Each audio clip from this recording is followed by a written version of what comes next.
Bonjour à toutes et à tous, j'espère que vous allez bien. Aujourd'hui on se retrouve pour parler du premier épisode de la nouvelle série HBO qui est House of the Dragon, le préquel de Game of Thrones. Un épisode plutôt sympathique et qui pose vraiment les bases de la première saison. Par contre, je vous préviens tout de suite, si vous n'avez pas vu l'épisode, je vous invite à aller le voir et à revenir voir la critique, parce que je vais tout spoiler. Ce prologue ou ce préquel de Game of Thrones se passe 172 ans avant les événements avec Daenerys Targaryen. Et nous allons donc suivre l'évolution de cette famille Targaryen à l'époque où c'était eux qui régnaient en maître sur toutes les terres, notamment grâce à leurs dragons.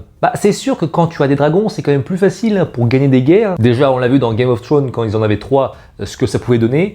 Là, ils nous disent qu'ils en ont 10. Donc déjà, donc c'est sûr que là, personne ne va venir les faire chier. Dans l'épisode, on n'en voit que 2, celui de la princesse Rhaenyra et celui du prince Daemon. Sans résumer l'épisode, puisque vous êtes censé l'avoir vu, je dirais que visuellement, c'est vraiment pas trop mal, à quelques exceptions près, parce que bon, je l'ai pas vu en grosse qualité, ça veut dire que des fois, tu vois des pixels, on voit pas forcément les détails très bien, donc les défauts sont vite cachés.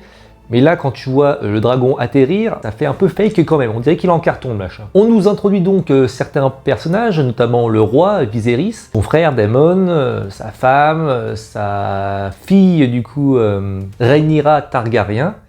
C'est dur à dire quand même. Bon, je vous avouerai que j'ai un petit faible quand même pour le personnage de Daemon. Je trouve que le perso est vachement bien introduit. Quand tu vois dans la salle du trône au début, justement, où il est assis sur ce fameux trône de fer dans l'ombre. D'ailleurs, le trône, on peut en reparler aussi rapidement. On voit que c'est vraiment qu'il est un petit peu différent, en plus que qu'il pique, qu'il coupe. Donc c'est assez original d'avoir trouvé ça aussi. Lui, il me fait penser un peu à Jaime Lannister, où au début, tu l'aimes pas trop. Et en fait, ça devient un bon perso, tu vois. Il a pas l'air d'être trop mauvais au combat, même s'il se fait un petit peu poutrer avec les lances et les chevaux. Bon, c'est qu'un petit détail, on peut pas être bon partout. Globalement, on retrouve aussi tout ce qui a fait le charme de la série mère, notamment les scènes un peu de sexe, la violence, peut-être un petit peu too much dans celui-là quand même, il y a des moments où c'est assez hardcore, je trouve. La musique est pas trop différente, on retrouve encore celle de Game of Thrones, mais un petit peu modifiée. Par contre, le générique, c'est exactement le même, et puis, alors je sais pas vous, mais moi, le générique de fin, quand il est parti, je suis reparti un peu en enfance, vous voyez. J'avais oublié que ça faisait déjà 3 ans que la série était terminée. Quand j'avais vu la bande-annonce, j'étais pas trop hypé, je fais bon, ouais, sans plus, vous voyez, en voyant un peu les personnages, etc. Mais finalement, ça m'a donné envie, ça m'a surtout donné envie de lire les livres en fait. Parce que tout ce qui se passe avant l'histoire qu'on a déjà vécue, c'est vachement intéressant, je trouve. Et plus l'histoire avance, plus tu as envie de savoir ce qui s'est passé vraiment avant. Et du coup, je pense qu'il n'y a pas vraiment d'autre choix que de lire les bouquins pour vraiment voir tous les détails. Je parlais un petit peu de gore tout à l'heure, mais je pensais particulièrement à la scène de l'accouchement, qui est presque trop filmée. Il y a des moments où tu as envie de tourner les yeux tellement c'est gore. Mais t'imagines même pas à l'époque, surtout que c'est gore parce que c'est réel en fait. T'as l'impression que c'est vraiment réel. Et puis tu te dis à l'époque comment ils devaient en chier les mecs, enfin les filles en fait plutôt, en l'occurrence. Mais waouh! Vas-y, hop, la petite césarienne, hop, le bébé, il crève aussi, c'est pas de chance. Le mec, il a tout perdu, voilà. Bon, on avait en parallèle le montage avec les combats des jeux. Bon, c'est vrai que là, c'était un peu de la violence gratuite, j'ai trouvé. Attends, c'est censé être des jeux, alors ok, des fois, il y a des morts accidentelles. Dans Game of Thrones, le mec, il se prenait la lance dans la gorge, machin, etc. Et puis, c'est pas non plus la montagne qui va couper la tête de son cheval, quoi. Là, c'est vraiment 2 mecs qui s'entretuent, tu te demandes pourquoi. Et mec, calmez-vous, c'est un jeu, t'as perdu. Pas envie de tuer ton adversaire, quoi. Donc là, j'ai trouvé ça un peu... Ouais, il est mort, tout le monde s'en branle, ok, y a pas de souci, c'est bon, c'est normal. On n'a pas vraiment les mêmes jeux. Au début, le personnage du roi, je pensais que c'était vraiment un méchant, du genre, quand on lui demande si on doit faire la césarienne pour sauver son fils, j'ai cru qu'il allait dire, vas-y, on y va direct, cash, tu vois, sans réfléchir, parce que il en a rien à foutre de sa femme, il veut juste le gosse, tu vois. Mais c'est vrai que je trouvais ça intéressant parce qu'on le voit vraiment se dire, purée, non, mais c'est pas possible, je vais pas faire ça. On voit qu'il est triste, qu'il a pas envie de prendre la décision, puis que finalement, il craque. Mais tu vois que c'est quand même difficile, quoi. C'est pas fait directement, vas-y, de toute façon, j'en ai rien à foutre de l'autre. Elle peut crever, de toute façon, elle me sert à rien.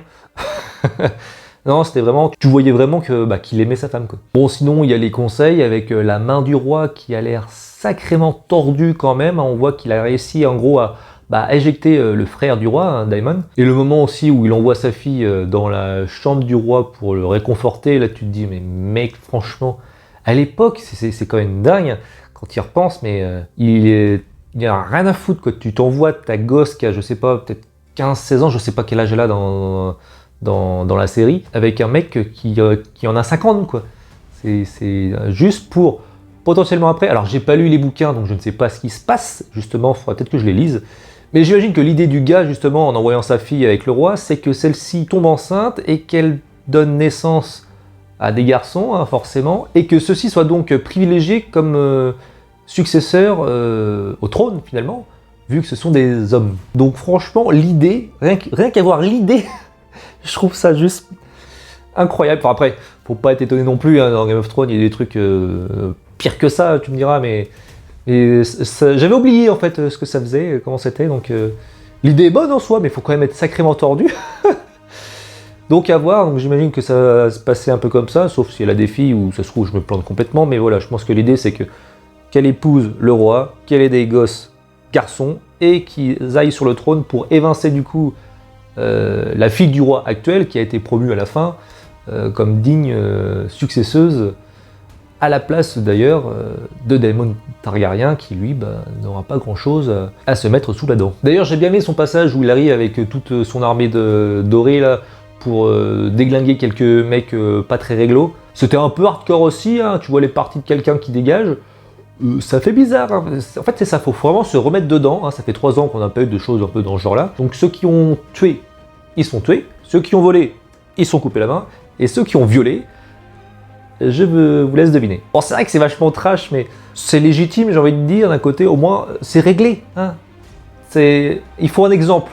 Vous voyez? Après les autres, ils ont plus envie de violer. Hein. C'est sûr que t'as plus envie de violer quoi qui que ce soit. T'es prévenu. D'ailleurs, dites-moi si je me trompe aussi, mais la copine de la princesse Rhaenyra, qui s'appelle Alicent, je crois, celle qui est envoyée par son père pour avoir des gosses avec le roi, j'ai l'impression que les deux nanas sont vachement proches quand même, sans avoir l'esprit pervers, mais bon, c'est vrai qu'elles sont amies depuis qu'elles sont petites, mais il y a des moments quand même, entre les discussions et puis les rapprochements physiques, ça m'a fait tiquer un petit peu, donc je me suis dit, c'est bizarre.